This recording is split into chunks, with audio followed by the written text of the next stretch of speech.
আল্লাহ রাব্বুল আলামিন কোরআনুল কারীমের ভিতরে চমৎকার ভাষায় আমাদেরকে বুঝিয়ে দিয়েছেন কোথায় ছিলাম, কোথায় এসেছি, আবার কোথায় যাব। একটি আয়াতের ভিতরে আল্লাহ পাক আমাদেরকে বুঝিয়ে দিয়েছেন, মিনহা খলাকনাকুম ওয়া ফিহা নুঈদুকুম ওয়া মিনহা নুখরিজুকুম তারাতান উখরা।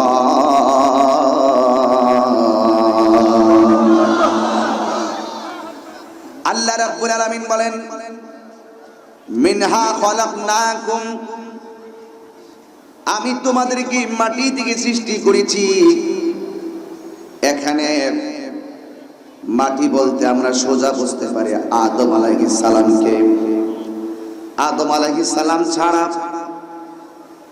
পৃথিবীর কেউ মাটির তৈরি নয়, কারণ আমাদের মূল যেহেতু মাটি থেকে, এই জন্য আমাদেরকে ইশারা করা হয়েছে মাটি থেকে। যারা নবীকে নূর বলে, মাটি বলে, এরা তো প্রমাণ করতে পারবেই না। বরং আমি বলবো, যে নবীরে মাটি বলে, আগে তোমারে প্রমাণ করো তুমি কিসের তৈরি। হাত তুলে বলেন ঠিক না বেঠিক। রাগারাগি করে লাভ নাই, গুসা করে লাভ নাই। চাপার জোরে তাহিরি কথা বলে না, তাহিরি দলিলের জোরে কথা বলে। তুমি নিজেই তো মাটির তৈরি না, দেখাও একটা দলিল দাও যে আল্লাহ তোমাকে মাটিতে বানাইছে। নবী তো পরের সাবজেক্ট। যখন মাটি নাই, পানি নাই, কিচ্ছুই নাই, তখন আল্লাহ নবীকে বানাইছে। এগুলো তো আগে বলতাম না আমরা, এখন বাধ্য হয়েছি বলার জন্য। দেখি যে ওদের চাপা বড় হয়ে গেছে, ওদের খাইতে খাইতে মুখ আসে, আর বলতে বলতে খাইতে খাইতে পেট আসে, আর বলতে বলতে মুখ আসে। বুঝতে হবে আগের দিন বাগে খেয়ে ফেলছে। যদি সাহস থাকে তাহিরির সামনে আজকে সাতকানিয়াতে বসে কথা বলে। এত বার্গেনিং করার দরকার নাই। পেঁচ লাগাইতে আসি নাই, পেঁচ ভাঙতে আসছি।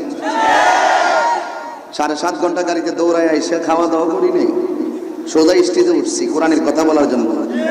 এই কোরআন হাতে নিয়ে যদি তাহিরির জীবন চলে যায়, সাতকানিয়ার জীবন চলে যাবে। অসুবিধা আছে কাহারো? এই জন্য আমার যুবক ভাইরা, একমাত্র আমার বাবা আদি পিতার নাম কি? কথা বলে না, নাম কি? নাম কি হুজুর?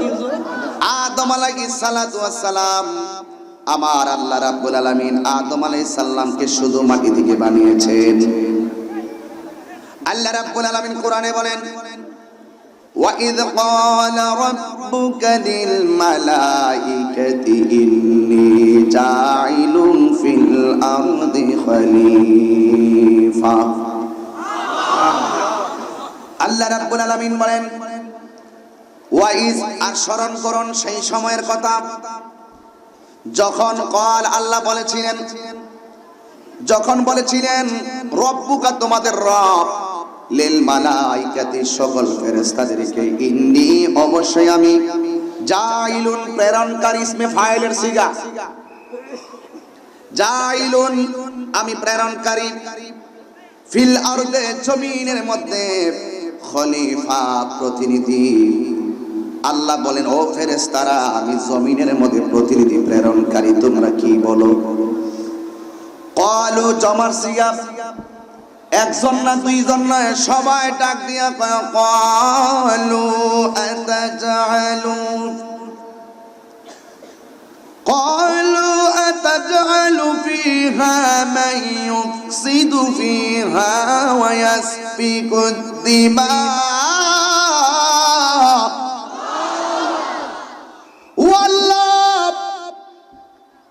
দুনিয়ার জমিনে প্রতিনিধি পাঠাইবার কি দরকার?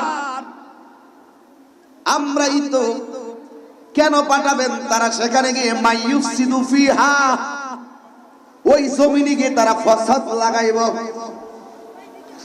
ওয়াসফিকুদ দিমা, জমিনের ভিতরে গিয়ে পরস্পর রক্তাক্ত করব। ফেরেশতাদেরকে প্রশ্ন করি, তোমরা কেমনে বুঝলা দুনিয়াতে প্রতিনিধি এসে মারামারি করবে? তোমরা কি করে বুঝেছো দুনিয়াতে মানুষ এসে রক্তাক্ত করবে? কথা পরিষ্কার, ফেরেশতাদের একটা অভিজ্ঞতা ছিল, কেন জানেননি? মানুষ জমিনে নামার আগে আমার আল্লাহ জিন জাতিকে পাঠাইছিল। এই জিন জাতি একজন আরেকজনের কামড়া কামড়িতে ফেরেশতাদের অভিজ্ঞ হয়ে গেছে। ফেরেশতারা অভিজ্ঞতা অর্জন করেছে। এরপরে ফেরেশতারা কয়, আল্লাহ ওরা দুনিয়াতে যাইয়া মারামারি করবে, ওরা দুনিয়াতে যাইয়া ফতনা ফাসাদ করবে। ওয়া নাহনু নুসাব্বিহু বিহামদিক ওয়া নাহনু নুসাব্বিহু, আমরাই তো তোমার তাসবিহ পড়তেছি, পড়িতে থাকিব, পড়িতে থাকিব। বিহামদিক, আমরাই তো আপনার প্রশংসা করতেছি। ওয়া নুকাদ্দিস লাক, আমরাই তো তোমার পবিত্রতা বর্ণনা করতেছি। আল্লাহ পাক ফেরেশতাদেরকে নিয়ে ফেরেশতাদের কাছ থেকে জিজ্ঞেস করলেন, আমি প্রেরণকারী, তোমরা কি বলো? ফেরেশতারা বললেন, আল্লাহ পাঠানোর কি দরকার, ওরা তো মারামারি করবে, আমরাই তো আপনার জন্য যথেষ্ট, আমরাই তো আপনার জন্য যথেষ্ট। তো ফেরেশতারা এই যে কথাটা বললেন, ফেরেশতাদের কথাকে আল্লাহ পাক একটি কথার দ্বারা সব শেষ করে দিলেন। কি বলছেন দেখেন, গভীর মনোযোগ। আল্লাহ রাব্বুল আলামিন বলেন, قال إني أعلم ما لا تعلمون।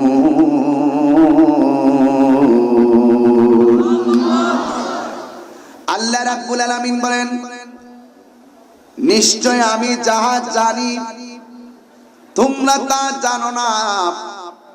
তার মানে প্রমাণ হয়ে গেল আমার আল্লাহ রাব্বুল আলামিন বান্দাদেরকে স্পেশালি আমার আল্লাহর কুদরতি মহব্বতের ইশারায় বানিয়েছেন। কথা বলেন ঠিক কিনা?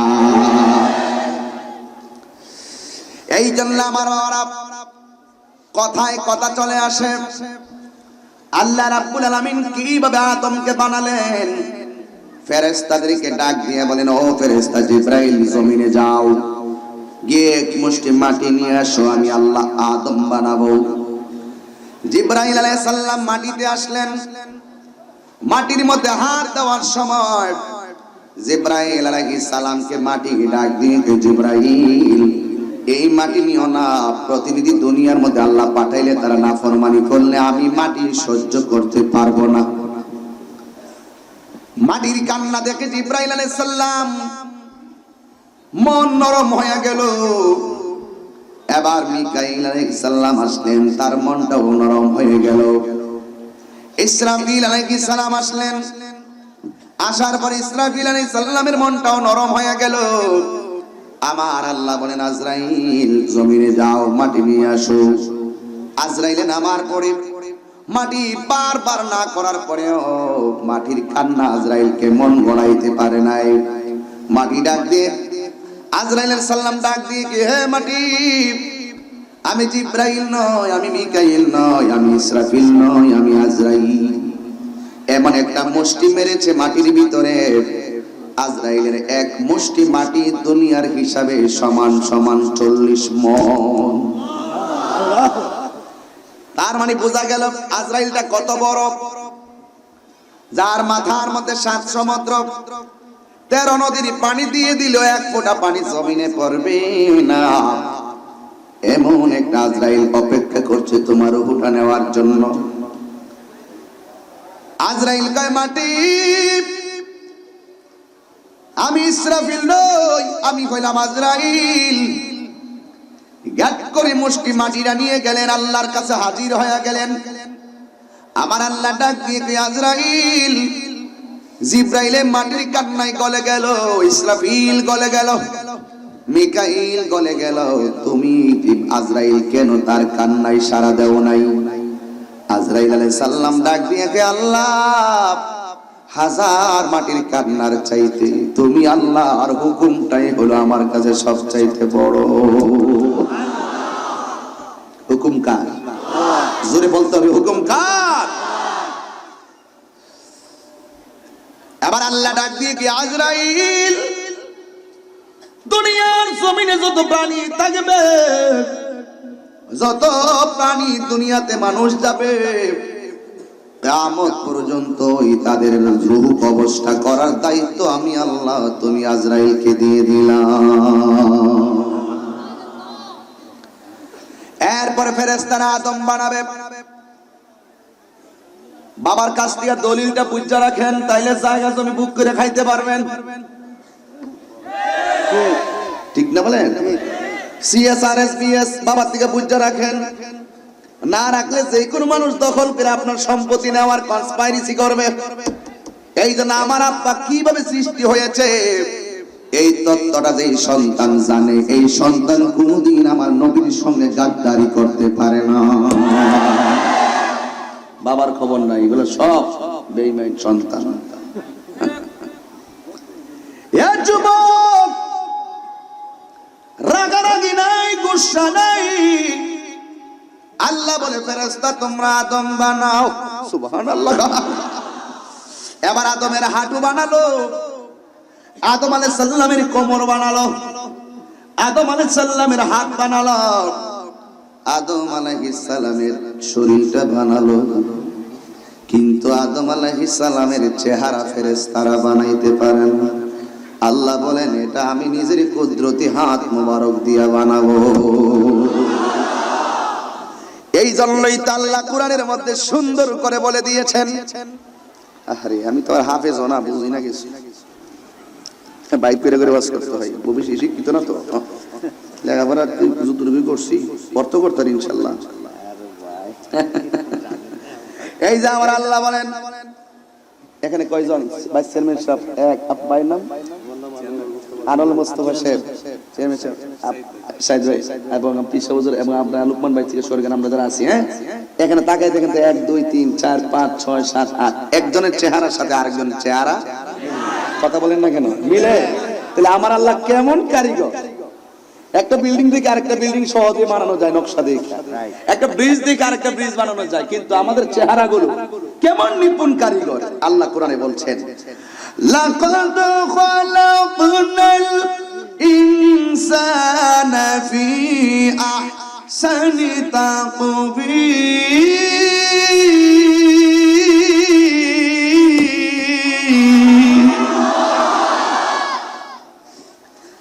আল্লাহ রাব্বুল আলামিন বলেন আমি মানুষদেরকে অতি সুন্দর নমুনায় বানিয়েছি।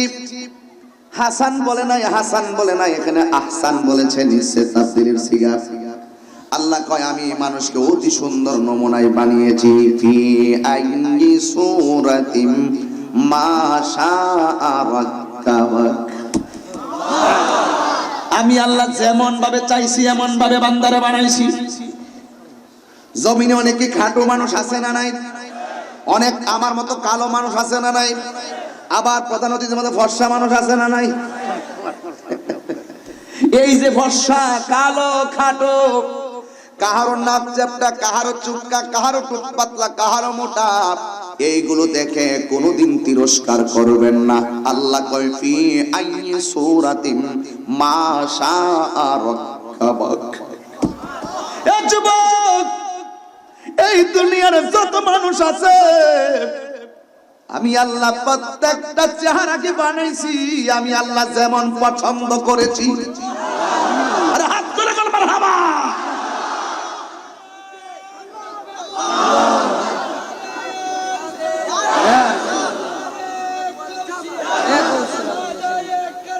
না, এই জন্য গরিব বলে কাউকে তিরস্কার করবেন না, অভাবীদেরকে ধাক্কা দিবেন না।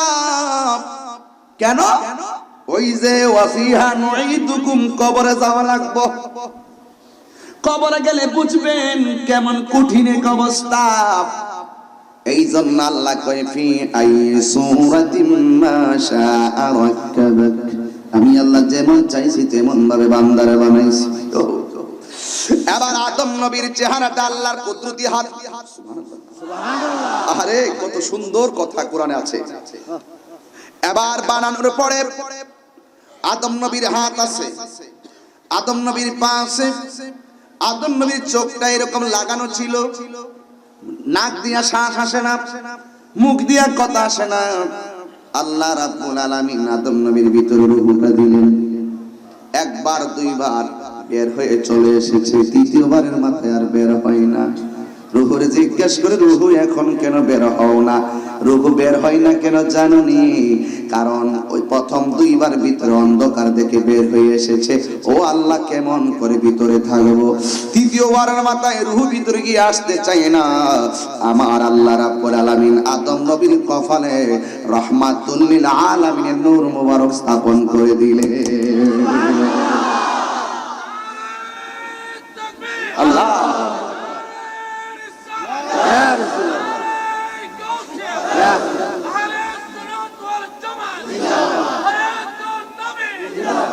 আমি কিন্তু খুব ভিতরে ঢুকে কথা বলার চেষ্টা করতেছি, খুব ভিতরে, লোকালি না, একটু ভিতরে আমরা জানতে হবে। আমার বাবার ইতিহাসটা আমাদের জানতে হবে। আমরা এই দিক দিয়ে ওই দিক দিয়ে আলোচনা করি, আমাদের মূল জানতে হবে। মূল যখন ঠিক থাকবে, শাখা প্রশাখা কিছু ভাঙবে, কিছু থাকবে, কিছু উঠবে। মূল ঠিক থাকলে সব ঠিক আছে। কথা বলেন ঠিক কিনা বলেন? এবার আদম আলাইহিস সালামের ভিতরে রূহ গেল। আদম নবীর চোখটা ফুটে উঠলো, মারহাবা। আবার ঠাস কইরা নাক দিয়ে একটা হাসি এসেছে। হাসি আসার পরে আদম নবীর সর্বপ্রথম জীবনের যেই কথাটা ছিল, এই কথাটাই ছিল আলহামদুলিল্লাহ, প্রশংসা সব একমাত্র কার। আলহামদুলিল্লাহি রাব্বিল আলামিন। সকল প্রশংসার মালিক কে? এই জন্য আদম নবীর জবান দিয়ে প্রথম কথাটা বের হয়েছে আলহামদুলিল্লাহ। এই জন্য কিয়ামত পর্যন্ত বান্দা যখন হাসি দিবে, আমার বাবা হাসি দেওয়ার পরে আলহামদুলিল্লাহ পড়ার কারণে কিয়ামত পর্যন্ত তার সন্তানদের জন্য হাসি দেওয়ার পরে আলহামদুলিল্লাহ বলা হয়ে গেছে। আমার বাবা কইছে, আমরা কই মারহাবা কোন না। এই জন্য যুবক ভাই, আমার কথায় কথা আসে, এখান থেকে না ধরলে বিষয়টা বুঝবেন না। এরপরে আদম নবী বলে, আল্লাহ আমার সামনে ওরা কে? আল্লাহ বললেন, ওরা হলো ফেরেশতারা। কয় এরা কি করে? কয় তোমার কপালের ভিতরে একটা নূর মুবারক আছে, আমার বন্ধুর যার উসিলে তোমারে বানাইছি। ওই নূরের দিকে তাকায়া তাকায়া ওরা আজকে উদ্বোধন হচ্ছে তুমি আদমকে। ওরা উদ্বোধন করে আদমকে। ফেরেশতারা কার উপরে দুরূদ? আমার নবীর উপরে দুরূদ সালাম পড়ে পড়ে। আদম আলাইহিস সালাম বলেন, আল্লাহ যেই নবীর উসিলায় তুমি আমারে বানাইছো, ওই নবীর নূর মুবারক দেখতেছে ফেরেশতারা, আমি তো দেখি না। এবার আল্লাহ ডাক দিয়ে কয়, ও ফেরেশতা, ও আদম তোমার দুইটা নখের সামনে ধরো। আঙ্গুলের দুইটা নখ সামনে ধরলেন। ধরার পরে আমার নবীর কপাল মুবারকের নূর মুবারক আদম নবীর আঙ্গুলটারে মাথাটারে আমার আল্লাহ আয়না বানায়া দিলেন। এবার ওই নূর মুবারকটা আঙ্গুলের ভিতরে ভাসতেছে। এই নূরটা দেখে আদম নবী স্থির থাকতে পারে নাই। তখন তিনি এমন ভাবে নূরটারে চুমা দিয়া চোখে লাগাইছে। আমার নবী কয়, যারা আজানে কামাতে আমার নাম শুনে চুমা দিয়ে চোখে লাগাবে, আমি রাসূল হাসরের ময়দানে তাদের কাতারটাকে আলাদা করে করে জান্নাতে নিয়ে যাব। মূল ধরেন, মূল মূল বাবাই কি করছে ফুতে এটা গুলো, আর কোন মৌলবী কি কইছে এটা আমরা বলতাম না। আমার বাবার তালাশ করি আজকে সিএসআরএস বিএস লো, তারপরে কতিয়ান কতিয়ান যা আছে দিয়ে কথা বলেন ঠিক কিনা বলেন। এবার আদম আলাইহিস সালামকে এইভাবে চুমা দিলেন। দেওয়ার পরে আল্লাহ বলেন, প্রথম তো ফেরেশতারা বলছিল, আল্লাহ قالوا أتجعل فيها من يفسد فيها ويسفك الدماء। ও আল্লাহ, প্রতিনিধি পাঠাইবা কি জন্য? তারা দুনিয়ার মধ্যে গিয়ে মারামারি করবে, রক্তাক্ত করবে।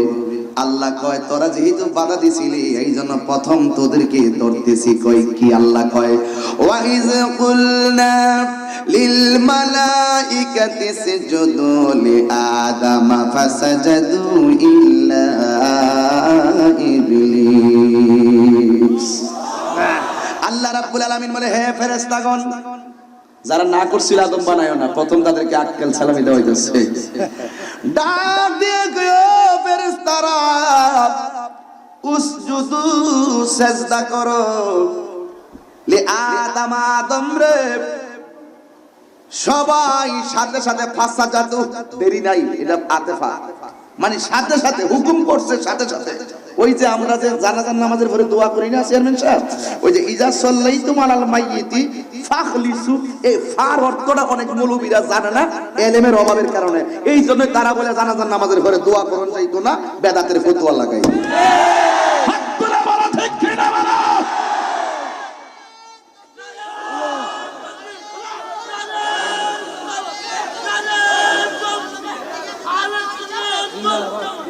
শুনেন শুনেন, আমরা ফতনা ফসাদ চাই না, আমরা দলিলের জোরে কথা বলবো। যদি আমার এই দলিলগুলো ভুল হয় আমাকে ধরে আবার শুধরাই দিবেন, বাস আমি মেনে নিব। কিন্তু যা চোখে দেখেছি, যা কানে শুনেছি, তা বলতে পারবো না, তা ছাড়তে পারবো না। এই জন্য ফাঁসা জাদু ফার অর্থ অনেকে বোঝে না। ইজা সাল্লাইতুম আলাল মাইয়িতি ফাখলিসু লাহু দুআ, নবী বলেছেন যখন তোমরা জানাজার নামাজ পড়ে ফেলো, অনতিবিলম্বে মাইয়েতের জন্য খাস করে দোয়া করো, খালেস ভাবে দোয়া করো। অনেকে বলে জানাজার নামাজটাই নাকি দোয়া। আমি বলি তুমি বুঝো না, সালাত জানাজার নামাজ মানে দোয়া না, বরং জানাজার নামাজটা মূলত নামাজ। এই জন্যই বুঝতে হবে, যারা পাবলিককে ধোঁকা দিতে চায় ওরা আলেমদের সঙ্গে কখনো বসতে চায় না। ওদেরকে বুঝতে হবে, আজকে মানতে হবে, মানার সময় এসেছে। এখন ঘরে লুকায় থাকলে আমরা দইরা আইন না হলে দলিল দিয়া বুঝাইতে সক্ষম। পালাইবা কোথায়, যাইবা কই? যাওয়ার রাস্তা নাই। তোমাকে এমন অথরিটি দেওয়া হয় নাই যে তুমি দিন নিয়ে তামসা করবা। দলিল তোমাকে মানতে হবে। অনেকে বলে জানাজার নামাজটাই নাকি দোয়া, আবার নামাজের পরে দোয়া কিসের? এটা হলো পাবলিকের মাইন্ড নষ্ট করছে এইভাবে। প্রায় জায়গায় দেখবেন এই কথা বলবে, এই জানাজার নামাজটাই দোয়া, দোয়া হয়ে গেছে, আর দোয়া দরকার নাই। আমি বলি জানাজার নামাজটা দোয়া নয়, জানাজার নামাজটা নামাজ। জানাজা মূলত নামাজ, দোয়ার জন্য দিক শর্ত নাই, নামাজের জন্য দিক শর্ত।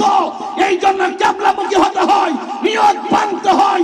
আর দোয়া উত্তর দিকে ফিরে করা যায়, দক্ষিণ দিকে ফিরে করা যায়, পূর্ব দিকে ফিরে করা যায়, পশ্চিম দিকে ফিরে করা যায়। দোয়ার কোনো নির্ধারিত সময় নাই। জানাজার নামাজের একটা নামাজ হওয়ার কারণেই এটা কিবলামুখী হয়ে পড়তে হয়।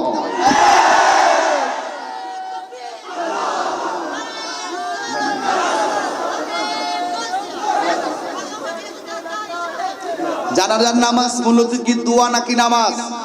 বরং সর্বোচ্চ এই কথাটা বলতে পারে জানাজার নামাজের ভিতরে দোয়া আছে, এটা বলতে পারে। তাকবীর চারটার ভিতরে একটার মধ্যে তাকবীরের মধ্যে দোয়া আছে। কিন্তু এই দোয়া যে আছে, কিন্তু আজকে যিনি মারা গেছেন তার জন্য বিশেষ কোনো দোয়া এটার ভিতরে নাই। এই জন্যই রাসূল বইলা গেছে আঙ্গুরে, ইজা সাল্লাইতুম আলাল মাইয়িতি ফাখলিসু লাহু দুআ। শর্ত এবং জাযা যারা বুঝে না, এরা কখনো এই গ্রামারটা যারা বুঝে না, মানে শর্ত জাযা কারে কয়, এই ভেদ যারা বুঝে না, এই জ্ঞান যাদের মাঝে নাই, তাদের পক্ষে সম্ভব জানাজার নামাজের পরে দোয়ার বিরোধিতা করা। আমরা বুঝি, এই জন্য আমরা চিনি, আমরাই কিনি। কথা বলেন ঠিক না বেঠিক? এই জন্য আল্লাহ বলেন, ওয়া ইয কুলনা للملائكة اسجدوا لآدم فسجدوا إلا إبليس। আল্লাহ বলে, হে ফেরেশতারা তোমরা আদমকে সিজদা করো। ফাসাজাদু, আর দেরি নাই, হুকুম কার? এই সিজদাটা ইবাদতের নিয়তে ছিল না। এই যে সিজদাটা, এটা ইবাদতের নিয়তে ছিল না। এর মানে হলো সবাইরে সিজদা দেওয়াইতাছে পৃথিবীর ভিতরে কিয়ামত পর্যন্ত। আদম আলাইহিস সালামের নেতৃত্বে তার সন্তান যারা দুনিয়াতে আসবে তারা যেন আনুগত্যশীল হয়, এই জন্য আমার আল্লাহ ফেরেশতাদেরকে অর্ডার করেছে। এই জন্য যুবক ভাইরা আমার, সবাই সিজদা করলো ইল্লা ইবলিস, ইবলিস ছাড়া। আবার আল্লাহর হুকুম প্রত্যাখ্যান করলেন, আমি পারবো না। ওয়াস্তাকবার, অহংকার করলেন। কি অহংকার করলেন? আমি হইলাম আগুনের তৈরি, আদম হলো মাটির তৈরি। আমার ধর্ম উপরে ওঠা, আদমের ধর্ম পায়ের নিচে থাকা, মাটির তৈরি। আমি কেন উপরে লোক হইয়া নিচে তারে সিজদা করব? আমি পারবো না। আল্লাহ সাথে সাথে বলে দিন, ওয়া কানা মিনাল কাফিরিন। আল্লাহ আল্লাহর হুকুম যারা মানে না এরা কি ঈমানদার না কাফের? এই জন্য যুবক ভাইরা আমার, আল্লাহ রাব্বুল আলামিন আদম আলাইহিস সালামকে বানালেন, আর আদম আলাইহিস সালামের বাম পাজরের হাড় দিয়ে আমার আল্লাহ মা হাওয়াকে বানালেন। সুবহানাল্লাহ। বানায়া আমার আল্লাহ বলে ওয়া কুলনা ইয়া আদামু উসকুন আনতা ওয়া যাওজুকাল জান্নাহ। হে আদম, তুমি এবং তোমার স্ত্রী জান্নাতের মধ্যে বসবাস করো। ওয়া কুলা মিনহা রাগাদান হাইসু শিতুমা, এই জান্নাতে যত খাবার আছে সব খাইবা। ওয়ালা তাকরাবা হাযিহিশ শাজারা, ওই যে একটা গাছ দেখা যায় গাছের নিকটে তুমি যেও না, যদি কন্দম গাছের নিকটে যাও ফাতাকুনা মিনাজ জালিমিন, তোমরা দুইজন ক্ষতিগ্রস্ত আর জালেমদের অন্তর্ভুক্ত হয়ে যাবে। চিৎকার মেরে কন্যা আল্লাহু আকবার। এই জন্য যুবক ভাইরা আমার, আল্লাহ গুরাতে আমার বাবাকে বলছেন, মনোযোগ দিবেন, আল্লাহ শুরুতেই আমার বাবা আদমকে বলছেন, আদম এই পথে চলবা আমি আল্লাহকে পাইবা, এই পথে চললে আমি আল্লাহকে পাবে না, অপরাধী হয়ে যাবে। এই জন্য কিয়ামত পর্যন্ত আমার আল্লাহ আমাদেরকে রাস্তা দিয়েছে দুইটা। কি রাস্তা দিল দুইটা? আল্লাহ বলেন কি, মা আতাকুমুর রাসূলু ফাখুযুহু ওয়া মা নাহাকুম আনহু ফান্তাহু। আল্লাহ রাব্বুল আলামিন যা আমাদেরকে আদেশ করেছেন তা আমরা মানলে হবে ঈমানদার, আর যা নিষেধ করেছেন তা থেকে যদি দূরে না থাকি, তা থেকে যদি আমরা দূরে না থাকি, তাহলে আমরা সবাই হয়ে যাব বেঈমান। এই জন্য বাবার আমার আদেশগুলো মানতে হবে, নিষেধগুলো থেকে দূরে থাকতে হবে। কথা বলেন ঠিক কি না বলেন? আমার আল্লাহ শুরুতেই আদম নবীরে কন্ডিশন দিয়া দিলেন, আদম রে তুমি সব এইগুলা করবা, এইগুলা করবা না। শেষ পর্যন্ত শয়তান ইবলিসে ছলে বলে কৌশলে হাওয়াকে ধোঁকা দিতে সক্ষম হয়েছে। অনেকে বলে আদম নবী গন্ধমের অনেকে বলে আদম নবী ইবলিসের শিকার হয়েছে। না না না, ইবলিস প্রথম ধোঁকা দিয়েছে আমার মা হাওয়াকে। কথা বলে ঠিক না বেটি? মা হাওয়াকে ধোঁকা দিয়েছে। মা হাওয়াকে বলেছে, ও হাওয়া, এই আল্লাহ সব খাইতে বলেছে, এই গাছটা কেন ফলটা খাইতে না করছে জানোনি? এই ফলটা খাইলে তোমরা চিরদিন জান্নাতি হয়ে যাইবা, এই জন্য না করেছে।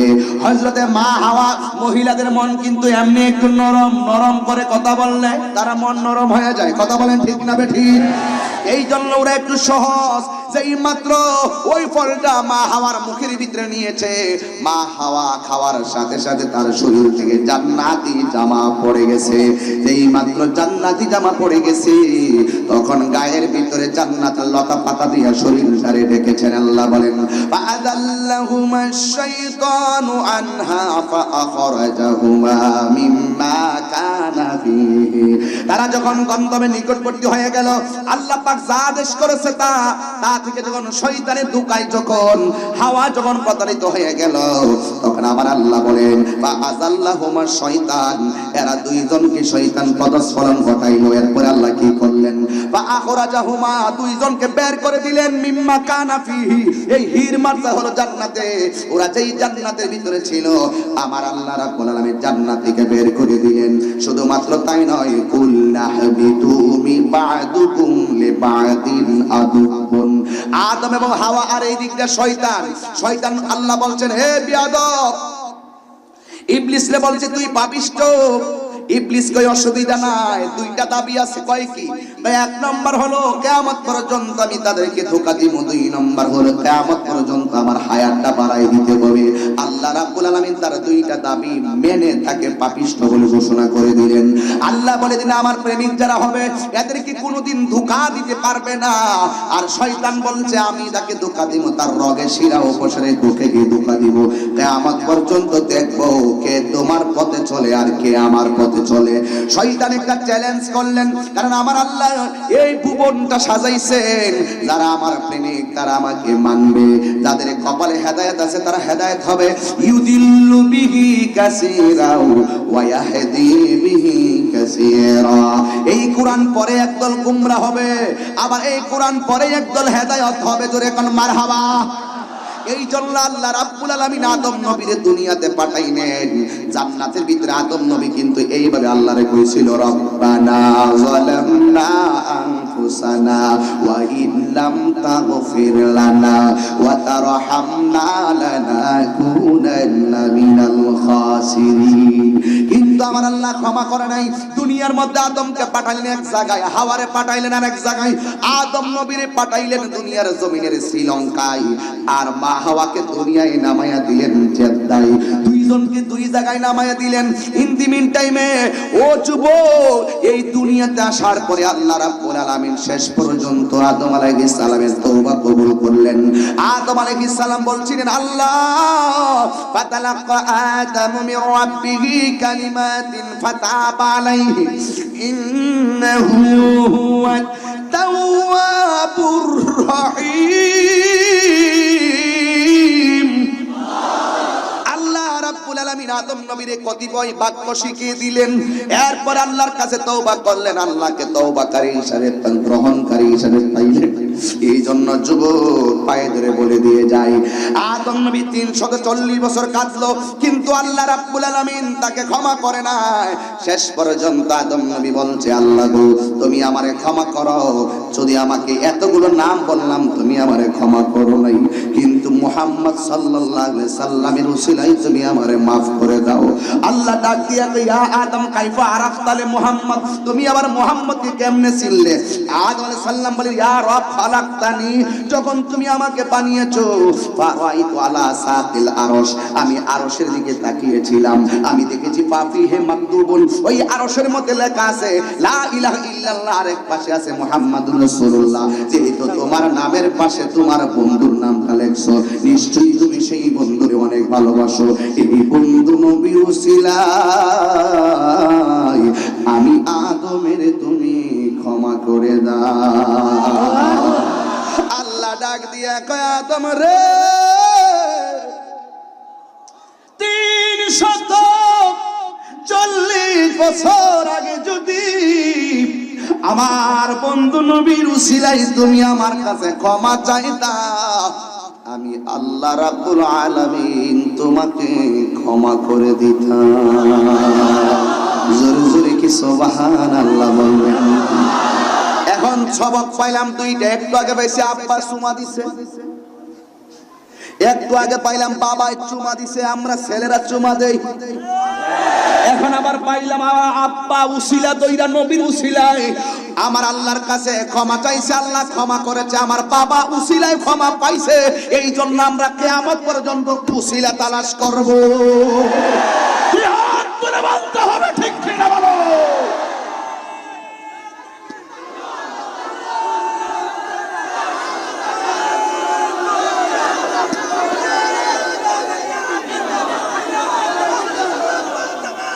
বেজার হচ্ছেন আপনারা? বেজার হচ্ছেন? এই বেজার হচ্ছেন? আমি বলছি আগে আমার আব্বার খবর লব। এবার দলের দালালি বাদ, এবার নজদের দালালি বাদ, খ্রিস্টানদের দালালি বাদ, ইহুদিদের দালালি বাদ, আব্দুল ওয়াহাব নজদের দালালি বাদ। আমরা আমার বাবার তালাশ করতেছি। বাবা কয় আমাকে নবীর উসিলায় ক্ষমা করো, তার মানে উসিলা ধরা জায়েজ আছে। এই জন্যই তো আল্লাহ কোরআনে বলেছেন, ইয়া আইয়ুহাল্লাযীনা আমানু তাকুল্লাহ ওয়াবতাগু ইলাইহিল ওয়াসিলা।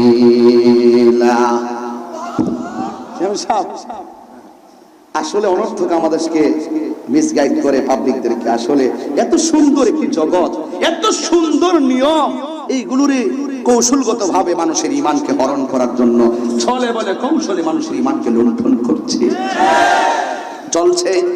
একটা শান গাইব, চট্টগ্রামকে একটা গাইব, চলছে। ধর্ম নিয়া বাড়াবাড়ি গো, এইগুলো তো এলাকায় চলে না, চালাইলেই চলে। চলবে না বাবা, চলবে না, চলছে। আমি তাহিরি আসলে একটু অন্যরকম মেজাজের মানুষ, আমি এত কঠিন না, আমি আপনাদেরকে ভালোবাসি, এটা কি আমার অপরাধ? চলছে। ধর্ম নিয়া বাড়াবাড়ি গো, ধর্ম নিয়া বাড়াবাড়ি আগুন ইমানের বাজারে, তাই কো হুঁশিয়ারে মানুষ, তাই কো হুঁশিয়ারে। উম্মত হবে 73 দল, 72 দল যাইবে রে তল, বলি আছে নবী দনে দেখ না হাদিস খুলে। বর্তমানে তারার গোষ্ঠী, কার গোষ্ঠী? বর্তমানে তারার গোষ্ঠী দেশটা গেছে ভরে। ওরে যুক্তি তর্কে সরল মনা, ঈশ্বরের কাছে আইতো না, কিন্তু আমার কাছে আসবে না ওরা। যুক্তি তর্কে সরল মনা, লোকের ইমান চুরি করে, তাই কো হুঁশিয়ারে মানুষ, তাই কো হুঁশিয়ারে। আমরা কাছে আইতো না, কিনলে হ্যাঁ একটা দলিল দিলাম, আমরা 5টা দলিল দিব, এই জন্য আসবেন। আর পাবলিকের কাছে যাইবো, যেগুলো কোনো সময় কোরআন হাদিস পড়ছো না, ভিডিও মোর দিব দিয়া কইব আপনি আমাদের দলে আসুন, বহুত ফায়দা হবে।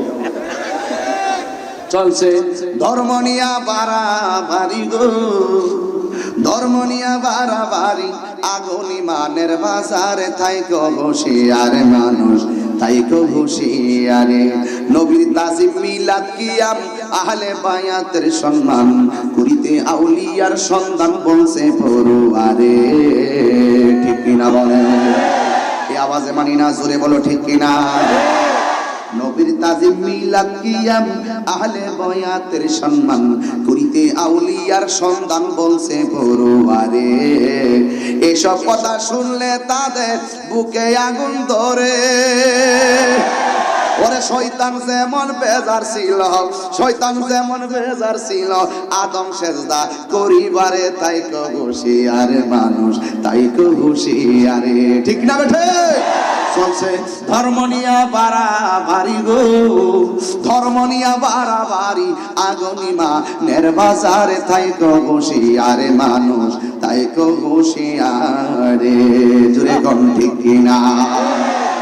এই কথাটা আবার শুনেন, কাজে লাগবে। নবীর তাজিম মিলাদ কিয়াম আহলে বায়াতের সম্মান করিতে আউলিয়ার সন্ধান বলছে পড়ুয়ারে। তাহিরি কইছে না পড়ুয়ারে কইছে? এইসব কথা শুনলে তাদের, আল্লাহ ইয়া রাসূলুল্লাহ, এইসব কথা শুনলে তাদের বুকে আগুন ধরে। ওরে শয়তান যেমন বেজার ছিল, শয়তান যেমন বেজার ছিল আদম সেজদা করিবারে, তাই কো হুঁশিয়ারে মানুষ, তাই কো হুঁশিয়ারে। জোরে কোন ঠিক কিনা? এ বন্ধুরে, বাবা উসিলা ধরছে, পুতে ও ছেলেরাও উসিলা। এই জল্লাপুরে এই দুইজন শেষ পর্যন্ত মিলিত হলো, সেখান থেকে সন্তান বাড়তে বাড়তে এই পর্যন্ত এলো। আসতে গিয়ে অনেক মানুষ দুনিয়া থেকে বিদায় হলো, কেউ কবরে আছে সুখে, কেউ কবরে আছে দুঃখে। তাহলে বলুন তো দেখি, আমার আল্লাহ দুনিয়াতে পাঠাইলেন সর্বপ্রথম আদম এবং হাওয়া দুইজন, সেখান থেকে নবীর ওই সেখান থেকে আদম সন্তান আমরা এই পর্যন্ত আসলাম। আজকে থেকে যদি ধরেন 500 বছর আগের কথা ধরি, যদি 10,000 বছর আগের কথা ধরি, ওই 10,000 বছর আগে যারা শুয়া গেছে কবরে, এখনো তারা কবরে আছে। আজকে আমি শুয়া গেলে কই দিন কবরে থাকবো জানি না। ওই কবরে গিয়া যারা সুখে থাকবে, ওই কবরে ইমানদারের নিচে আমার আল্লাহ জান্নাতের বিছানা বিছাইয়া দিব। এত বিশাল বড় আজরাইলটা এক মুষ্টি মাটি সমান সমান 40 মণ। এই বিশাল বড় আজরাইল সাতকানিয়া গ্রামের নাম কি? চরখাগড়িয়া। চট্টগ্রামের সাতকানিয়া চরখাগড়িয়া হাজার লাখো মানুষের ভিড়ে একটি কথাই বলতে চাই, শুনে রাখুন। কারণ আজরাইলের থাবাটা কি নরম না শক্ত? কিন্তু ইমানদারের সঙ্গে শক্ত না। ইমানদারের চরখাগড়িয়া ঘরে ঢুকলে, সাতকানিয়াতে আসলে, চট্টগ্রামে আসলে দরজায় আইসা আজরাইল তোমারে সালাম দিব। এই জন্য গত 4-5 বছর আগে এইভাবে গানটা গাইতাম, যারে মাটিও খাই না জমেও সই না গো প্রেমিক যেই জনা। জমানি হলো আজরাইল, কথা বলেন ঠিক কিনা? এ আমার বন্ধুরে, ইমানদারদেরকে দরজায় এসে সালাম দিব, আয়েশা কানের কাছে আজরাইলে মুখটা লাগাইব, আঙ্গুল দিয়া মাথার চুলগুলো এইভাবে আশ্রাইয়া দিব। ইমানদার একটা ঘুম ঘুম ভাব মনে হবে। আজরাইলে বলবে, ও ইমানদার, একটু পরে তোমার রূহটা আমি নিয়ে যাব। ইমানদার বলবে, দেরি করো না, তাড়াতাড়ি নিয়ে যাও। আর দুনিয়া সিজনুল মুমিনিন, এই দুনিয়াটা হলো ইমানদারদের জন্য জেলখানা। এই জেলখানা আমার ভালো লাগে না, জেলখানা আমার শান্তি লাগে না। ও আজরাইল, তাড়াতাড়ি রূহটা লইয়া যাও, আমার মহান মাওলার সঙ্গে দেখা করার জন্য মনটা পাগল পাগল হয়ে রয়েছে। এটা হলো ইমানি শক্তির কথা। আর বেঈমান যদি হইবা, তোমার ঘরের কাছে আজরাইল দরজায় যখন দাঁড়াইবো, এমন এমন ধাও মারবে। আমার নবী বলেন, মানুষের রূহ কবজ করার চাইতে সাকরাতুল মউতের কষ্টটা বড় কষ্ট। আজরাইলে এমন ভাবে ধাও মারবে, ধাওটা মারার পরে তোমার রক্তগুলো পানি হয়ে যাবে, আর রক্তগুলো ঠাস ঠাস করে ছেড়ে যাবে, হাড্ডিগুলো ঠাস ঠাস করে খুলে যাবে। এবার আমার নবী বলে, ইমানদারের মরণের সময় মায়ের স্তন থেকে দুধ পান করলে যেমনে সন্তান ঘুমায়া যায়, মরণের সময় ইমানদার এমন ভাবে ঘুমায়া যাবে। আর বেঈমান যারা হবে, ওরা হাড্ডিগুলো টাস টাস করে খুলে যাবে, জিহ্বায় কামড় মারবে, চোখ দুইটা বের করে দিবে, পায়খানা প্রস্রাব করে একবারে পাশায়া ফালাইব। এই জন্য একটু সাতকানিয়ার মানুষ একবার চিন্তা করে দেখেন। আমার নবী বলে, সাকরাতুল মউতের কষ্ট বড় কষ্ট।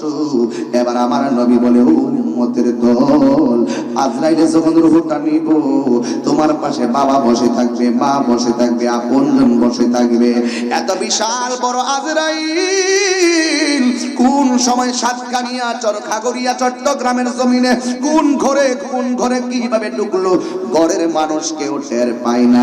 এই জন্যই তো আমি মাঝে মাঝে বলতাম, গানটা এইভাবে বলতাম, ওরে রংমহলে থাকবারে বন্ধু, পালঙ্কে শুইয়া কোন সন্ধানে মন চোরা ঢুকিবে আসিয়া, ওরে দুয়ারে প্রহরী থইয়া প্রবেশ করলো কে মনে, আর কি দেখা হবে রে সাতকানিয়াবাসী জীবনে। যুবক, এই করোনায় সারা বিশ্ব স্তব্ধ, এই মহামারী সব স্তব্ধ। কোন দিন কে কাকে ফাঁকি দিয়া চইলা যাই বলতে পারি না। এবার আমার নবী, আপনার নবী বলেন, একটা মানুষের পাশে শত মানুষ বসে থাকে, কোন দিন আজরাইল ঢুকে কেউ টের পাই না। একটা বাস্তব প্রমাণ আমি কইয়া যাই। আমার আব্বা যখন অসুস্থ হয়েছিল, অ্যাম্বুলেন্স দিয়ে টাকা নিতে চাইছিল, অ্যাম্বুলেন্সের জানালাগুলা সব লাগানো, দরজা লাগানো, গ্লাসগুলা লাগানো, কিন্তু আমার গাড়ির ভিতরে আমার আম্মা ছিল, আমার ভাই দুইজন ছিল, আমার ভগ্নিপতি ছিল, আমার এক মুরিদ ছিল। এই অ্যাম্বুলেন্সের দরজা লাগানো, জানালাও লাগানো, কিন্তু অ্যাম্বুলেন্সের ভিতরে আমার আব্বা নাই, সব লাগানো। কোন দিক দিয়ে আজরাইলে ঢুকলো বোঝার মতন শক্তি কাহারও নাই। কথা বলেন ঠিক কিনা?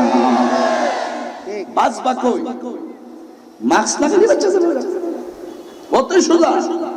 হায়াত যতদিন আছে ততদিন। এই জন্য আমরা ভরসা করবো একমাত্র আল্লাহর উপর, সচেতন থাকবো, সামাজিক সচেতন হওয়ার জন্য মানুষকে উদ্বুদ্ধ করব, কিন্তু বলেন হায়াতের মালিককে। এই জন্য আমার বাবারা গভীর মনোযোগ। বেঈমানের রূহটা কবজ করলে বেঈমানের অস্তিত্ব একবারে বিলীন হয়ে যাবে। এবার বেঈমান বলেন, ইমানদার বলেন, দুইটা কন্ডিশন, রাস্তা হলো দুইটা, একটা ইমানদারের কবর আর একটা বেঈমানের কবর। ইমানদারের কবরের ভিতরে তিনটা প্রশ্ন করা হবে। মোবাইলওয়ালা তুমি দাঁড়াও, মনে করবা তুমি কবরে আছো এই মুহূর্তে, আমি তোমারে বলবো আর তুমি উত্তর দিবা, কষ্ট হইবনি। বলো মার রাব্বুকা, উত্তর দাও আল্লাহ। ওয়া মা দীনুকা, ওয়া মা কুনতা তাকুলু ফি হাক্কি হাযার রাজুল। ইয়ানি পারস না, কবরে গিয়ে কেমনি নিবি বাবা। কিন্তু মনে হয় এখানে একটা প্রেমের কথা বলা যায় আজকে। এই ছেলেটা কিন্তু আমার সঙ্গে ডরে কইতে পারতেছে না, আর আমি প্রশ্ন করতেছি আরবিতে, বাংলা কইলে টাস টাস বলতো। কিন্তু একটা উৎসাহ দিয়ে যায় আপনাদেরকে, যদি দুনিয়াতে কেউ নাও বলতে পারেন, কবরে গেলে ইমানের শক্তি থাকলে অটোমেটিকলি আমার আল্লাহ বলার ব্যবস্থা করে দিবে।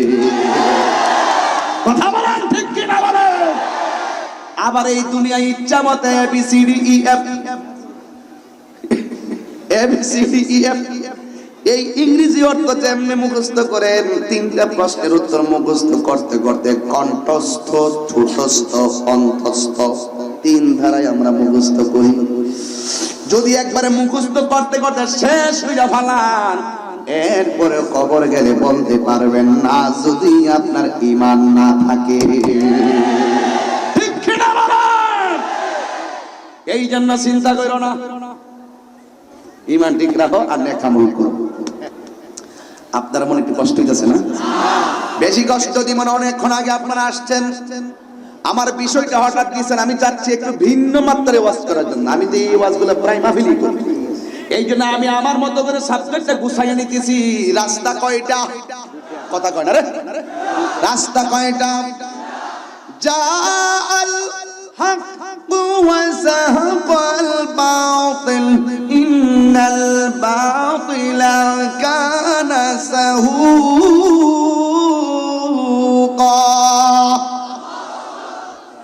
এই জন্য রাস্তা হলো দুইটা। ইমানদার কবরে গেলে প্রশ্ন করবে কয়টা, বেঈমান গেলে করব কয়টা? ডরে কয় না, তিনটা হয়। ইন্নাকা লা তুখলিফুল মিআদ, নিশ্চয় আল্লাহ ওয়াদা ভঙ্গ করে। এবার বেঈমানের জন্য প্রশ্ন তিনটা, আর ইমানদারের জন্য প্রশ্ন। দুনিয়ার স্কুল কলেজের প্রশ্ন গোপন থাকে, পরীক্ষার সময় ওপেন করা হয়। আর আমার আল্লাহ কবরে এমন পরীক্ষা নিবে, পরীক্ষার কেন্দ্রে যাওয়ার আগে প্রশ্ন আউট কইরা দিছে। মুখস্থ কইরা গিয়া দুনিয়ার পরীক্ষা দেওয়া যায়, কিন্তু কবরের পরীক্ষা ঈমান ছাড়া দেওয়া যাবে না।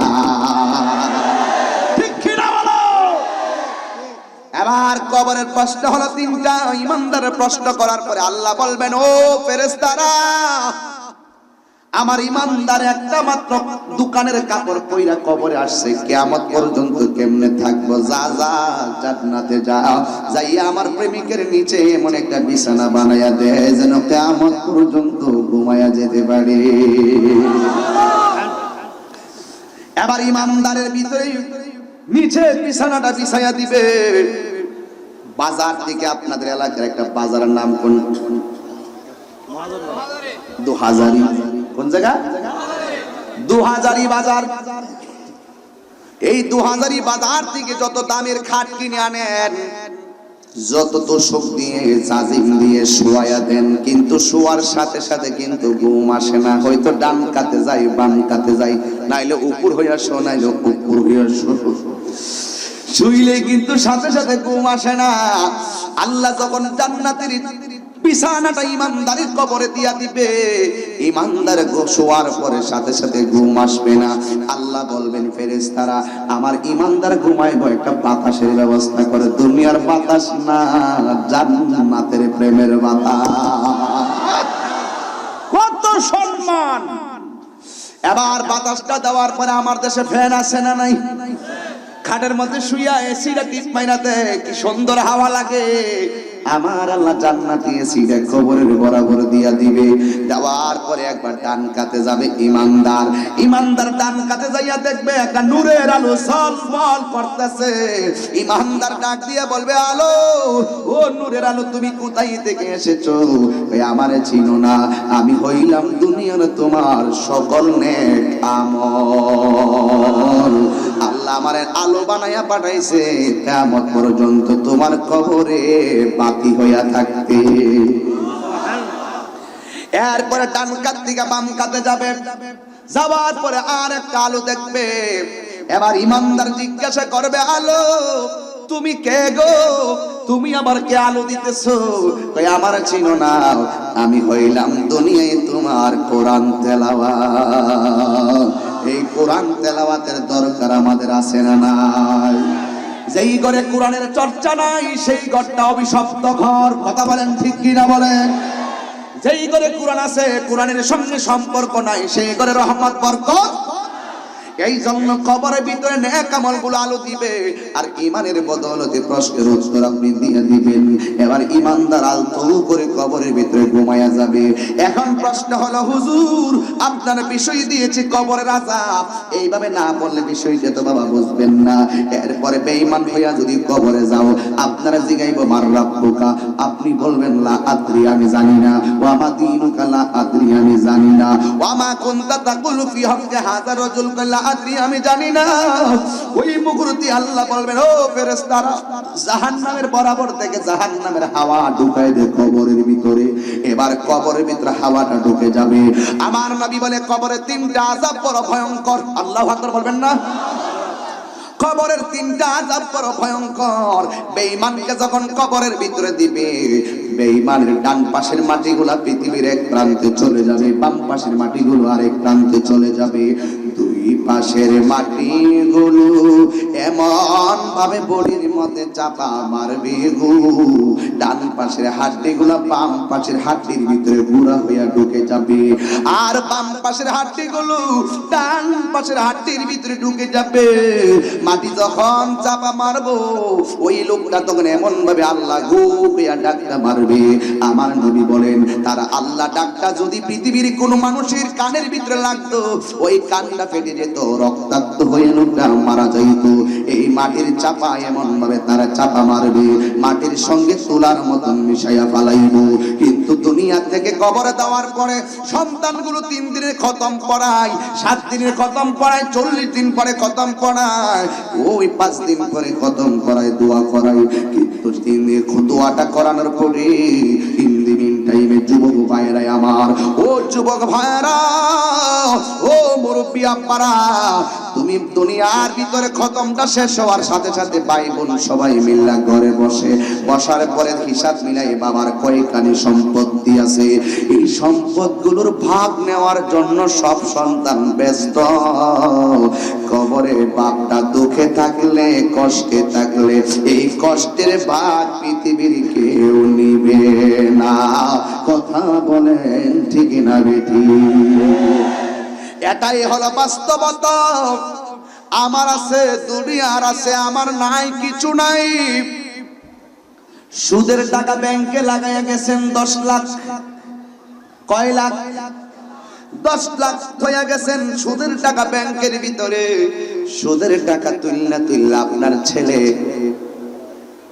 R1 কি কয় R1 5 ভার্সন 3 সুন্দর করে ব্যাংকে টাকা না পোলাই মস্তানি করে, সুদের টাকা দিয়া মাস্তানি করে আপনার ছেলে, অথচ সুদের টাকাটা আপনি লাগাইয়া গেছেন।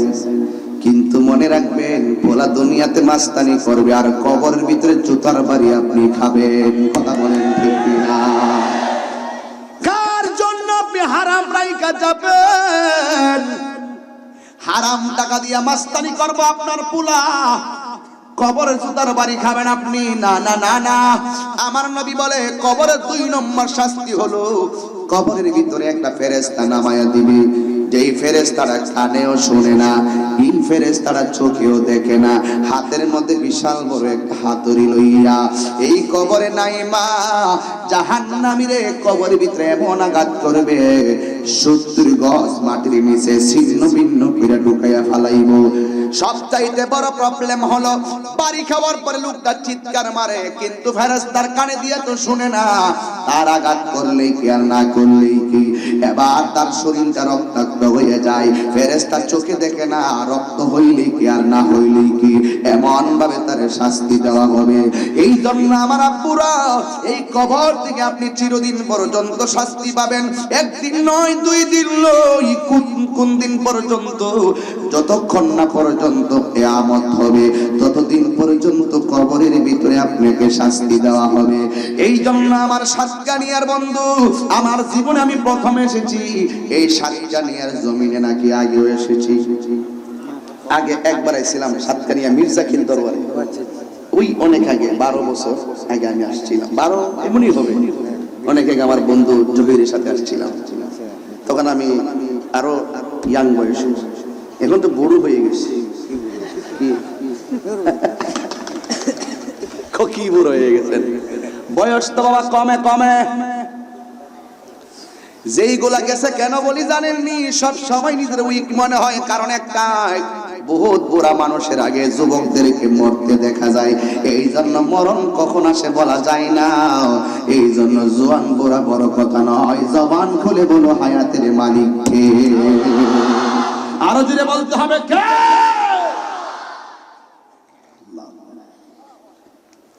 কষ্ট দিতেছি না, আমি প্রত্যেকটা কথা টু দা পয়েন্টে বলার চেষ্টা করছি। কথা একটাই, রাস্তা কয়টা? আরে জোরে বলেন, রাস্তা কয়টা? একটা হালাল আর একটা, কথা কয় না, একটা হালাল আর একটা। আজকে দুঃখজনক হলো সত্য, আজকে বাংলাদেশের বহুত মানুষ হারামকে আরাম মনে করে, হারামকে আরাম মনে করে। তো হারাম খাও, নাচ্চা নাচ্চা দুজুখে যাও, আর হালাল খাও, নেচে নেচে জান্নাতে যাও। কথা বলেন ঠিক না বেঠিক? এই জন্য কতদিন পর্যন্ত আপনি কবরে সুখে থাকবেন? ইসরাফিলের সিংহা ফু দেওয়ার আগ পর্যন্ত। আবার কতদিন পর্যন্ত কবরে আপনি দুঃখে থাকবেন? ইসরাফিলের সিংহা ফু দেওয়ার আগ পর্যন্ত। ইযা সুলজিলাতিল আরদু জিলসালাহা ওয়া আখরাজাতিল আরদু আসকালাহা ওয়া ক্বালাল ইনসানু মা লাহা।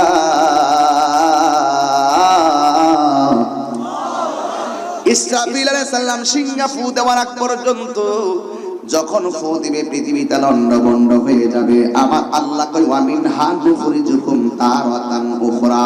তোমাকে সেই দিবসে একটা ময়দানে উঠতে হবে, ওই ময়দানটা হবে তামার ময়দান। ওই ময়দানে 12 তাপের মুখের সূর্যের তাপ লাগলে ওই তামার ময়দানটা এমন গরম হয়ে যাবে, তখন মানুষ কবর থেকে সেই ময়দানে একদিন উঠবে। আমার নবী বলে ওই হাসরের ময়দানে একদিন সবাই উলঙ্গ অবস্থায় উঠবে, একজন জান্নাতি জামা পরে উঠবে, তিনি হলো আমার রাহমাতুল লিল আলামিন। আয়েশা সিদ্দিকা ডাক দিয়ে ইয়া রাসূলুল্লাহ, নবী গো, ওই কবর থেকে ওই হাসরের ময়দানে সবাই উলঙ্গ অবস্থায় উঠলে একজনের লজ্জাস্থান আরেকজন দেখতে ফেলাইব, কেমন শরমের কথা। আমার নবী বলে আয়েশা নারে না, আয়েশা নারে না, এই কবর থেকে উঠার সময় কাটটা বাঁকা করে দেওয়া হবে। যখন কবর থেকে উঠবে এই দিক দিয়ে মাথার একটু 8 বিঘা দুপুরে সূর্যটা দেওয়া হবে, একেবারে সূর্যের তাপটা চোখে লাগবে, মাথার গলিটা সাথে সাথে উইরা যাবে। মাথার মার যেমন করে টকবক টকবক করে, মাথার মগজগুলো টকবক টকবক করে সিটে সিটে ডানে পড়বে বামে পড়বে। সবার মুখের ভিতরে শুধুমাত্র একটা স্লোগান, ইয়া নাফসি ইয়া নাফসি ইয়া নাফসি ইয়া নাফসি বলে কাঁদবে। নিজের ঘামে নিজেরা সাঁতার কাটবে, কেউ কিরা পানিতে সাঁতার কাটবে, কেউ হাঁটু পানিতে সাঁতার কাটবে, কেউ কলা পানিতে সাঁতার কাটবে। এই পানিটা কেমন গরম হবে জানোনি? দুনিয়ার আগুনটা যত গরম, ওই পানিটা তার চাইতে 70 গুণ বেশি গরম হবে। এই জন্যই তো আমার আল্লাহ বলেন ইন্না বাতশা রাব্বিকা লাশাদীদ, আমি আল্লাহ ধরা অনেক শক্ত। আল্লাহ রাব্বুল আলামিন হাসরের ময়দানে 2টা রং ধারণ করবে, একটা হলো কাহ্হার, আরেকটা হলো রহমান। যখন বান্দা কবর থেকে হাসরের ময়দানে উঠবে, ওই ময়দানের সময় আমার আল্লাহ কাহ্হার থাকবেন। আল্লাহ যখন কঠিন থাকবেন, আদম নবী কথা বলার সাহস নাই, ওই আদম আপনি আমাদের জন্য সুপারিশ করেন।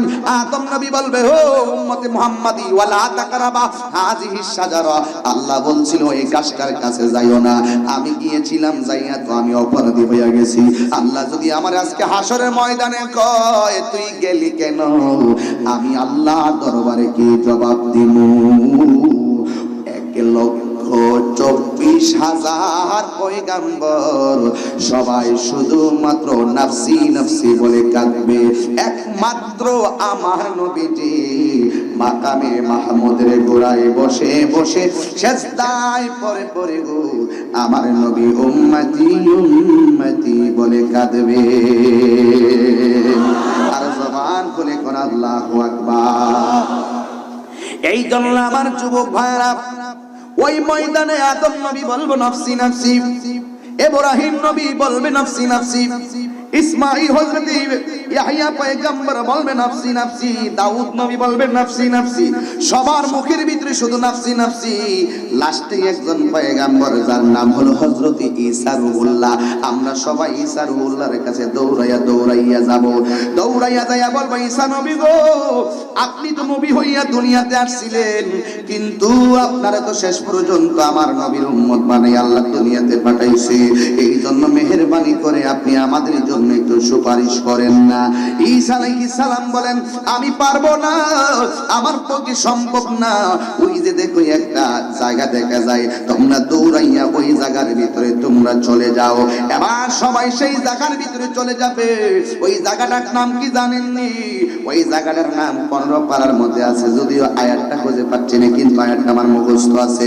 আল্লাহ রাব্বুল আলামিন ওই জায়গার ঠিকানাটা কোরআনের মধ্যে বলে দিয়েছেন, সুন্নাতাম কাদ আরসালনা ক্বাবলাকা মির রুসুলিনা ওয়ালা তাজিদু লিসুন্নাতিনা তাহবিলা আকিমিস সালাতা লিদুলুকি শামসি ইলা ওয়াসাকিল লাইলি ওয়া কুরআনাল ফাজরি ইন্না কুরআনাল ফাজরি কানা মাশহুদা ওয়া মিনাল লাইলি ওয়া তাহাজ্জাদ বিহি নাফিলাতান লাকা আসা আইয়াবআসাকা রাব্বুকা মাকামান মাহমুদা।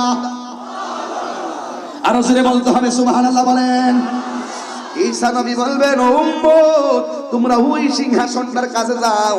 সব নবীর উম্মতেরা ওই জায়গায় যাবে, যে ময়দানে সকল নবী নাফসি নাফসি বলে কান্দে। ওই ময়দানে একমাত্র আমার নবী সেজদায় পড়ে পড়ে উম্মতি উম্মতি বইলা কাঁদতেছেন। যদি কি আল্লাহু আকবার বলবেন না?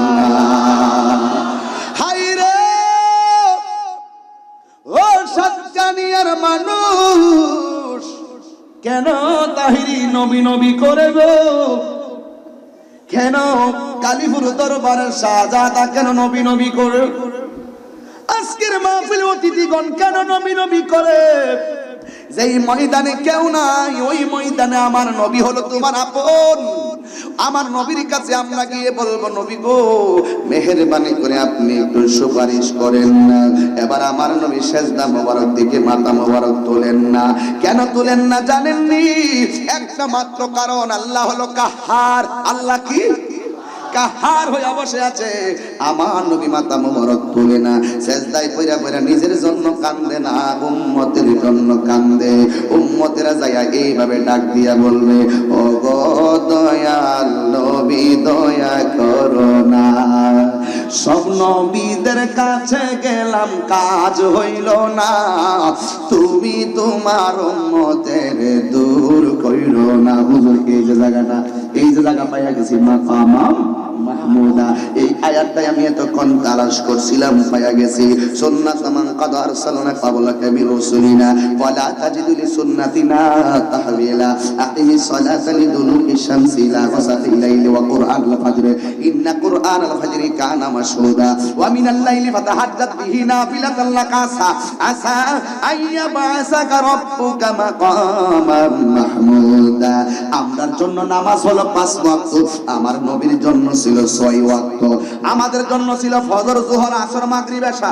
নবীর জন্য ছিল আর একটা বেশি, ওই নামাজটা হলো তাহাজ্জুদের নামাজ। আর জোরে কন্না সুবহানাল্লাহ। ও বন্ধুরে, কুরআন প্রমাণ করে আল্লাহ যে মাকামে মাহমুদটা দান করব তাহাজ্জুদের বিনিময়ে। আর জোরে কন্না সুবহানাল্লাহ বলেন। এবার সব নবীগণ নাফসি নাফসি বলে কাঁদবে, আদম নবী নাফসি নাফসি, সবাই নাফসি নাফসি, কিন্তু আমার নবী মাথা মোবারক তুলবে না। উম্মতে চোখের পানি ফেলে ফেলে বলবে, নবী গো, আপনি যে দুনিয়ায় যায় উম্মতের জন্য কেঁদেছেন, পাথরের আঘাত খেয়ে উম্মতের জন্য কেঁদেছেন, রওজায় পরে পরে উম্মতের জন্য কেঁদেছেন, আজকে উম্মত বিপদে পড়ে আপনার কাছে আসলো, এরপরে কোন উম্মতের দিকে ফিরে তাকান না। নবী একটা মাত্র কারণে মাথা মুবারক তোলে না, একটাই কারণ, আমার আল্লাহ যতক্ষণ আমারে ডাক না দিব আমি ততক্ষণ পর্যন্ত মাথা মুবারক তুলব না। এরপরে যখন আমার আল্লাহ দেখলেন উম্মত নবীর কাছে যাওয়ার পরও নবী মাথা মুবারক তুলে না, খাইছে রে, এবার আমার আল্লাহ ডাক দিয়ে, ইয়া মুহাম্মদ, এই আওয়াজে মানি না, জোরে কইতে সুবহানাল্লাহ, আমি মানি না, জোরে বলো সুবহানাল্লাহ। অনেকেই বলে নবী নাকি সুপারিশ করার ক্ষমতা নাই, নবী উম্মতের সুপারিশ করব দূরের কথা, নিজের জীবন লইয়াই নাকি ঠেলাঠেলি। এই কথা যারা কয় এদের চপে টাকা দিয়ে যায় সাতকানিয়ার জমিনে। আমার নবীরে আল্লাহ কয়, বুখারী শরীফের হাদিস, আল্লাহ বলবেন, ইয়া মুহাম্মদ ইরফা রাসাকা ওয়াসাল তুতা ওয়াশফাতু শাফা। হে বন্ধু গো, মাথা মুবারক নিচু করে রাখবেন না, ইরফা আমরের সিগা, মাথা রাসাকা আপনার মাথা উঠান, ওয়াসাল এটাও আমরের সিগা, তুতা আপনি আমার কাছে যান আমি আপনাকে দিব, ওয়াশফা এটাও আমার, ও বন্ধু আপনি আমাকে আমার কাছে সুপারিশ করুন, তুশাফা আপনার সুপারিশ আমি গ্রহণ করব। এই কথা যখন আল্লাহ যখন বন্ধু নবীর ইয়া মুহাম্মদ দিয়া ডাকটা দিল, জীবনে কোনোদিন এই কোরআনের ভিতরে আল্লাহ নবীরে মুহাম্মদ দিয়া ডাক দেই নাই। আল্লাহ কোরআনে এক জায়গায় কইছে আইয়ুহান নবী, আরেক জায়গায় কইছে ইয়া আইয়ুহাল মুজাম্মিল, আরেক জায়গায় কইছে ইয়া আইয়ুহাল মুদাসসির, আরেক জায়গায় বলছে ইয়াসিন, আরেক জায়গায় বলছে তাহা। এমন ভাবে নবীরে ডাক দিছে, একটা মাত্র জায়গায় নবীরে কইবে ইয়া মুহাম্মদ, হে নবী মাথা মোবারক তুলুন। যেই মাত্র আল্লাহ ডাক দিছে আমার নবী মাথা মোবারকটা তুললেন। আল্লাহ ডাক দিয়া কই, বন্ধু কে জান্নাতি আমি আল্লাহ জানি, কে জাহান্নামী আমি আল্লাহ জানি, কে দুজকি আমি আল্লাহ জানি, কে বেহেশতি আমি আল্লাহ জানি, কার নেকি কত এটাও আমি আল্লাহ জানি, কার প্রতি কত এটাও আমি আল্লাহ জানি। ও বন্ধু বন্ধু বন্ধু, আমি আল্লাহ টানাইছি মিজান, আজকে প্রমাণ করব আপনি নবীর শান আর মান।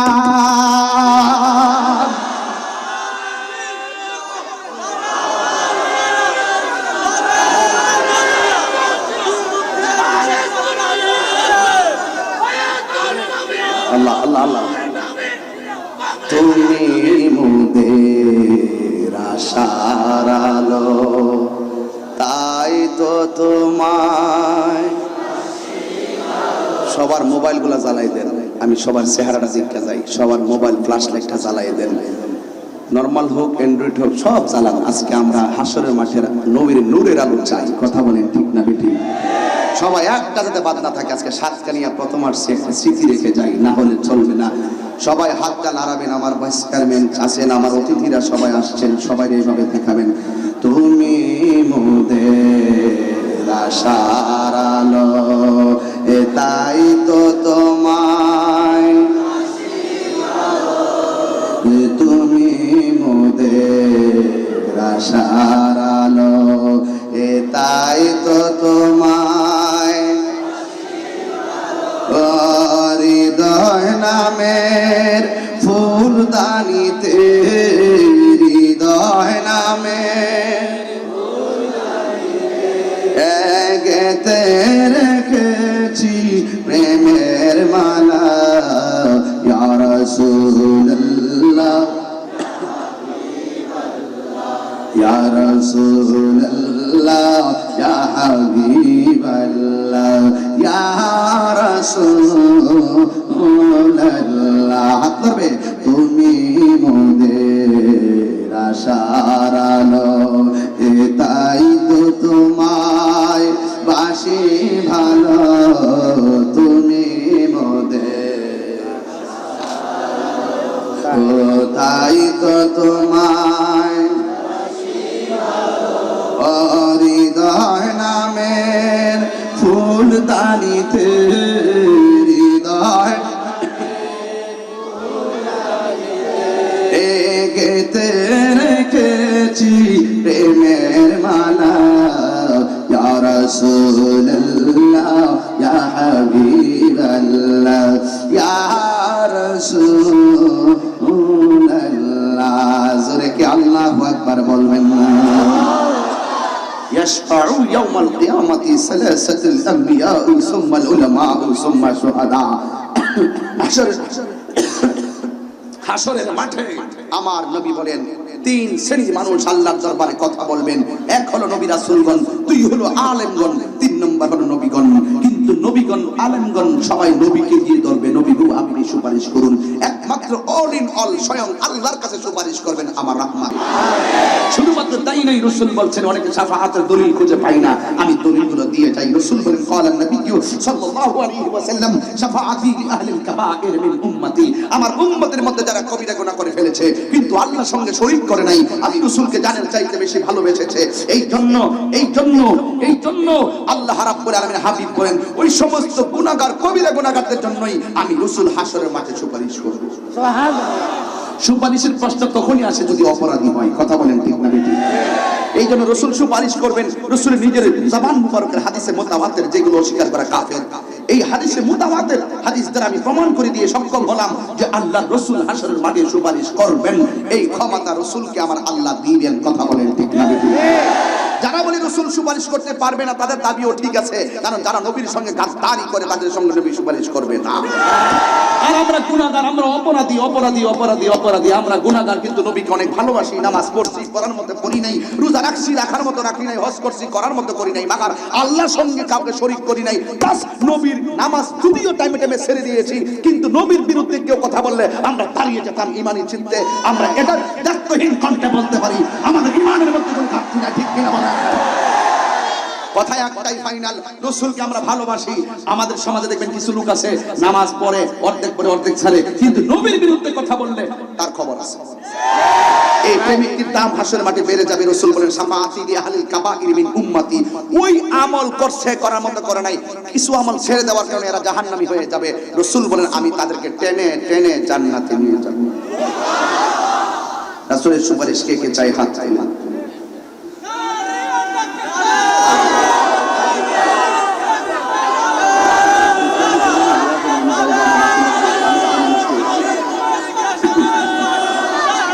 সকলে বলেন আলহামদুলিল্লাহ, আরো জোরে বলেন আলহামদুলিল্লাহ। আমি চেষ্টা করেছি শুরু থেকে, যেমন টাইম আমার তেমন ওয়াজ। যখনই দেখি সময় একটু লম্বা আছে আমি একটু ইজিলি স্বাভাবিক কথা বলি, যখন একটু সময় কম থাকে আমি চেষ্টা করি ঘন্টা দেড়েকের ভিতরে 3 ঘন্টার একটা ওয়াজের সাবস্টেন্স সামারিটা বুঝিয়ে দেওয়ার জন্য। এই জন্য আপনাদেরকে অনুরোধ করব, আমাদের আসল ঘরের নাম কি বিল্ডিং না কবর? কথা কয় না, বিল্ডিং না কবর? আরো যে বিল্ডিং না কবর? এই কবরটাকে আসল ঘর না নকল ঘর? কথা কয় না, আসল ঘর না নকল ঘর? এই আসল ঘরে চাইতে গেলে আমরা ঈমান আমলকে সুন্দর করে যেতে চাই কি চাই না? নবী হাসরের মাঠে সুপারিশ করার ক্ষমতা আছে না নাই? আমার ওয়াজ থেকে চুমা দিয়ে চোখে লাগাইবার দলিল পাইছেন কি পান নাই? আমার ওয়াজ থেকে জানাজার নামাজের পরে দোয়া করা জায়েজ আছে, পান কি পান নাই? আজকে আমি কোরআনের আলোকে তাফসীর করার ক্ষুদ্র চেষ্টা করেছি, আপনার কি বুঝতে অসুবিধা হয়েছে? আপনারা স্বাভাবিক মানুষ, এজন্য আমি সাবলীল ভাষায় কোনো গ্রামার ইউজ না করে আমি তাফসীরটা করে গেলাম। তবে একটি কথাই বলবো, জীবন বারবার মরণে একবার, বাঁচতে যদি হয় নবীকে নিয়ে বাঁচবো। আপনার হাত নিচে নামছে কেন? বাঁচতে হলে নবীকে নিয়ে বাঁচবো। কেউ যদি নবীর বিরুদ্ধে কথা বলে আমরা দুর্গ করে তুলবো। আমরা দুশমনদের সঙ্গে কোনোদিন আঘাত করি নাই, আপোষ করি নাই, করব না।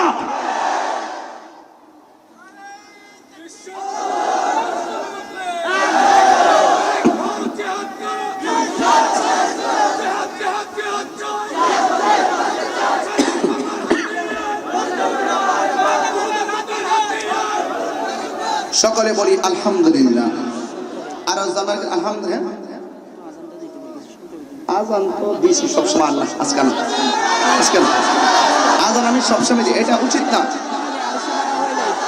আস্তে আস্তে আস্তে আস্তে আমি স্টেজে বসছি 7:45, মাইক ধরছি 7:01,